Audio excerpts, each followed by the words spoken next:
स्वर्ग का हकदार कौन? मरने के बाद स्वर्ग के द्वार पर चार व्यक्ति खड़े थे। इन चार व्यक्तियों में पहला राजा था, दूसरा एक बिजनेसमैन था, तीसरा पंडित था और चौथा एक आम आदमी मजदूर था।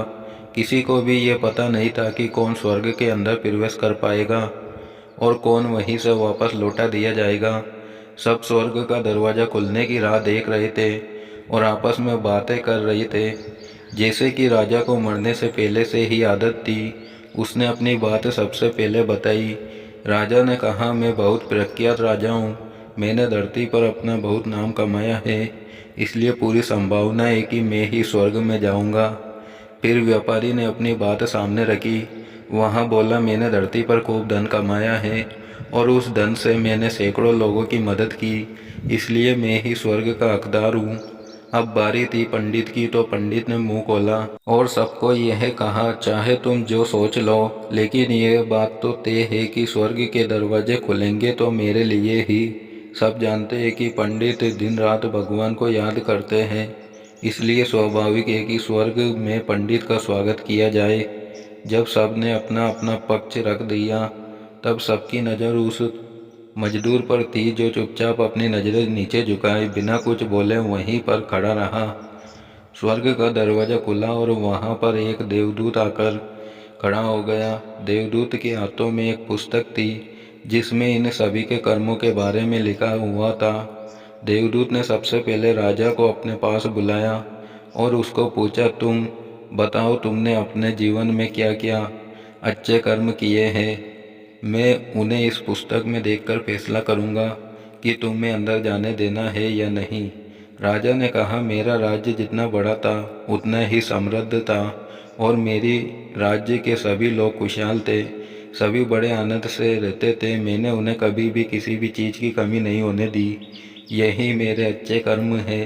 देवदूत ने अपनी पुस्तक में देखा और देखने के बाद राजा से कहा, तुम सच बोलते हो, तुमने अपने राज्य की प्रजा को बहुत सुखी रखा था, लेकिन तुमने अपने राज्य की सीमा बढ़ाने के लिए जितने युद्ध किए थे, उन युद्ध की वजह से हजारों सैनिकों ने अपनी जान गंवा दी थी। उन हजारों सैनिकों के परिवार का दुख का कारण तुम बने थे, इसलिए तुम स्वर्ग में नहीं आ सकते।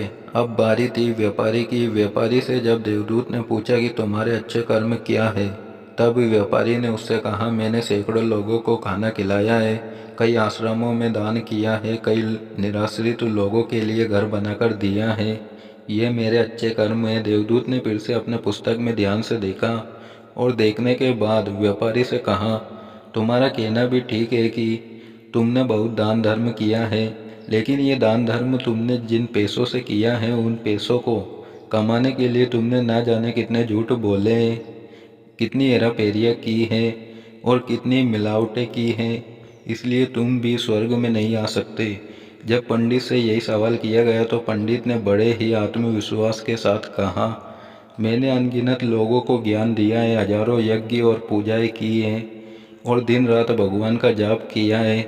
इससे अच्छे कर्म और क्या ही हो सकते हैं। देवदूत ने अपनी पुस्तक के अंदर झाँककर देखा और पंडित से कहा, आपने जितने भी लोगों को जो भी ज्ञान दिया है, उन बातों पर खुद कभी अमल नहीं किया।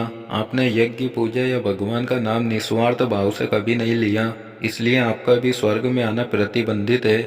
मजदूर ये सब देखकर हैरान था। वह अब तक जिन्हें महान समझता आ रहा था, उनकी व्याख्या स्वर्ग के दरवाजे पर आकर बदल गई थी। धरती पर जिन कामों को अच्छा समझा जाता है, उनका यहाँ पर कोई मूल्य नहीं था।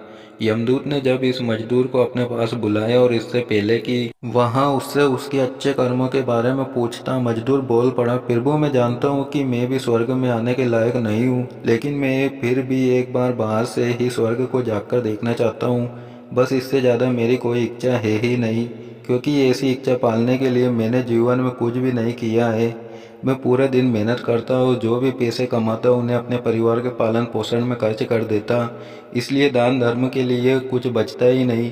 लोगों की भला मैं क्या सेवा करता, क्योंकि काम के बाद जो थोड़ा सा समय मिलता उसको अपने ही बूढ़े माँ बाप की सेवा में बिता देता। और ये सब करने के बाद मैं कभी कभी मंदिर भी चला जाता और भगवान से जैसा भी मुझे दिया है उस जीवन के लिए धन्यवाद कहता। देवदूत ने अपनी पुस्तक में बड़े ध्यान से देखा और थोड़ी देर देखते ही रहा। फिर उसने मजदूर से पूछा कि तुम याद करके बताओ, तुमने कभी तो कोई अच्छा काम किया होगा। मजदूर ने थोड़ी देर सोचने के बाद बोला, हाँ मुझे थोड़ा थोड़ा याद है। एक बार मैं बहुत भूखा था और मैं खाना ही खाने बैठा था कि एक बहुत ही कमज़ोर कुत्ता जो ठीक से चल भी नहीं पा रहा था वह मेरे पास आ गया और मेरे खाने को देखने लगा। तब मैंने अपनी रोटी उसे खिला दी थी और उस दिन मैं खुद भूखा सोया था। मजदूर की बात सुनने के बाद देवदूत मुस्कुराया और मजदूर को बड़े सम्मान से स्वर्ग के अंदर लेकर गया।